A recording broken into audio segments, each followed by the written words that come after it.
तो क्या ये हमारे नए साथी होंगे? मशीनें रोज बरोज ज्यादा होशियार हो रही हैं और आर्टिफिशियल इंटेलिजेंस इंसानी जिंदगियों पर भी असर डालेगा। भविष्य में एआई के साथ कौन सी संभावनाएं पैदा होंगी? बड़े बिजनेसों के टॉप बॉस कितने ताकतवर होंगे? और अब भी एआई को लेकर लोग इतने कंफ्यूज क्यों हैं? आर्टिफिशियल इंटेलिजेंस कंप्यूटर साइंस का हिस्सा है। इसका मकसद होता है कि कंप्यूटर में इंसानी समझ वाली क्षमताएं पैदा की जाएं, ताकि वो खुद सीखे, फैसले ले और जटिल समस्याएं हल करे। फिलहाल एआई का बड़ा बोलबाला है और बहुत सारे लोग इसमें मोटा पैसा बनाना चाहते हैं। स्टॉक मार्केट में एआई हाइप और भविष्य में इससे होने वाले मुनाफों के कयास ने पहले ही कई निवेशकों को अमीर बना दिया है। जैसे चिप बनाने वाली कंपनी एनवीडिया का एक शेयर सिर्फ 2 साल पहले $15 का होता था, जो इस जून में करीब $130 तक पहुंच गया था। लेकिन हमें आर्टिफिशियल इंटेलिजेंस चाहिए ही क्यों? मसलन खुद से चलने वाली कारों में ड्राइवरों की जरूरत खत्म करने के लिए मशीन को खुद ही सीखना होगा। उपलब्ध डेटा से बेहतर और ज्यादा सटीक नतीजे पाने के लिए इसका इस्तेमाल हो रहा है। जैसे गाड़ी चलाना एक जटिल काम है और ये डीप लर्निंग के जरिए ही संभव हो सकता है। पर अब ये डीप लर्निंग या मशीन लर्निंग है क्या? डीप लर्निंग डेटा प्रोसेसिंग की एआई तकनीक है। ये मिलने वाले हर इनपुट को पहले की जानकारी से संबंध बिठाकर तार्किक तरीके से स्टोर करती है, जिससे एल्गोरिदम का कई चरणों वाला ढांचा बन जाता है। यही आर्टिफिशियल न्यूरल नेटवर्क होता है, वैसा ही जैसा हमारे दिमाग में न्यूरॉनों का बायोलॉजिकल नेटवर्क होता है। और ये न्यूरल नेटवर्क क्रिएटिव चीजें कर सकता है, असंभव चीजों को संभव बना सकता है, फेक तस्वीरें बना सकता है जो मजाकिया भी हो सकती हैं और खतरनाक भी। हम पत्रकारों के लिए ये फेक तस्वीरें बड़ी चुनौती होती हैं। सच क्या है और क्या नहीं, अंतर करना मुश्किल होता है, लेकिन यही पता करना तो हमारा काम है। इसीलिए आज के दौर में पत्रकारिता पहले से कहीं ज़्यादा अहम हो गई है। और जब मशीनें इंसानी भाषा में बात भी करने लगी हैं, तो चुनौतियां और बढ़ रही हैं। 2022 में ओपनएआई ने चैट जीपीटी लॉन्च कर सनसनी मचा दी। जीपीटी यानी जनरेटिव प्री ट्रेन्ड ट्रांसफॉर्मर्स, ये मजेदार तकनीक है। आपको हमने न्यूरल नेटवर्क्स के बारे में बताया था। ट्रांसफॉर्मर खास तरह के आर्किटेक्चर वाले ऐसे ही नेटवर्क होते हैं। उनका काम होता है इनपुट को आउटपुट में बदलना। भाषाओं पर काम करने वाले ट्रांसफॉर्मर बड़ी मात्रा में मिले टेक्स्ट डेटा से ये सीखते हैं कि वाक्यों में कौन सी चीजें साथ आ रही हैं और कितनी बार साथ आ रही हैं। इससे वो तय कर लेते हैं कि वो आपस में जुड़ी हैं। सीधी बात ये कि ये सब करके वो सवालों के जवाब भी दे सकते हैं। लेकिन एक मिनट, तकनीक का ये बड़ा करिश्मा तो गूगल की टीम के एक रिसर्च पर बेस्ड है और इससे जुड़ा पेपर 2017 में ही छप गया था, चैट जीपीटी के आने से 5 साल पहले। फिर गूगल 5 साल कर क्या रहा था? इस तकनीक में चैट जीपीटी ने गूगल से पहले बाजी कैसे मार ली? गूगल ये कारनामा क्यों नहीं कर पाया? दुनिया भर के टेक्नोलॉजी प्रेमियों को ये सवाल परेशान करता रहा है।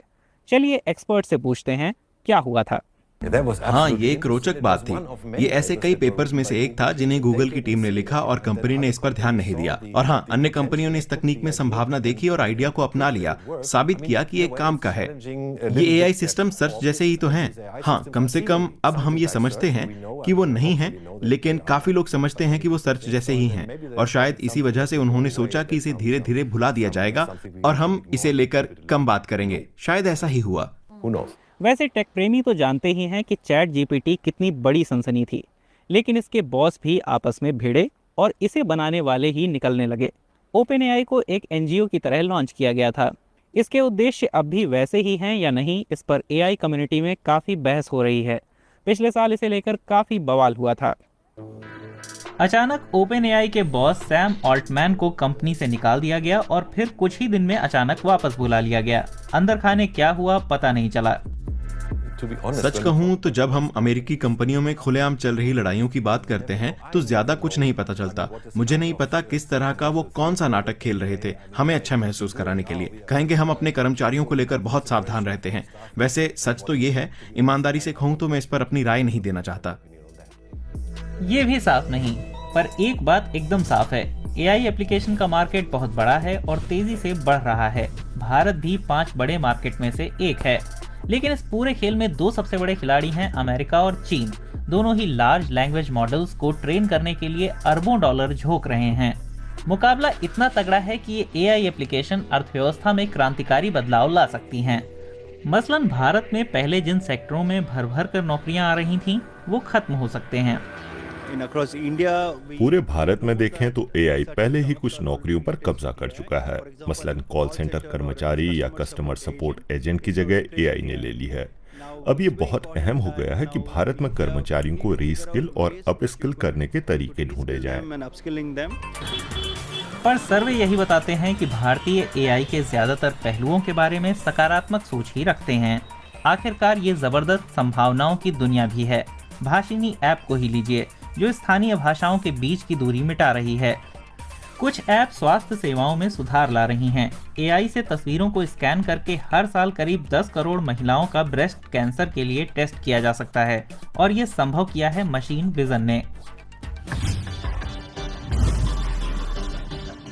ये संभव होता है हार्डवेयर और सॉफ्टवेयर की जुगलबंदी से।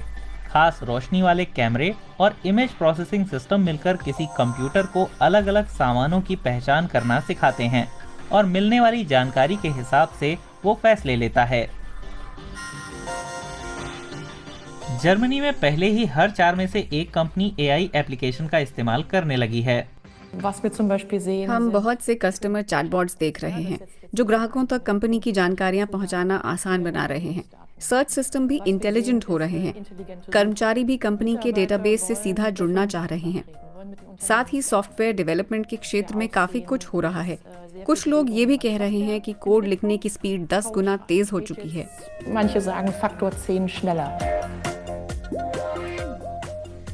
यानी भविष्य के प्रोग्रामरों को कमर कस लेनी चाहिए, और शायद मेरे जैसे एंकर्स को भी, क्योंकि भारत में पहले ही बहुत से एआई एंकर्स काम पर लग चुके हैं।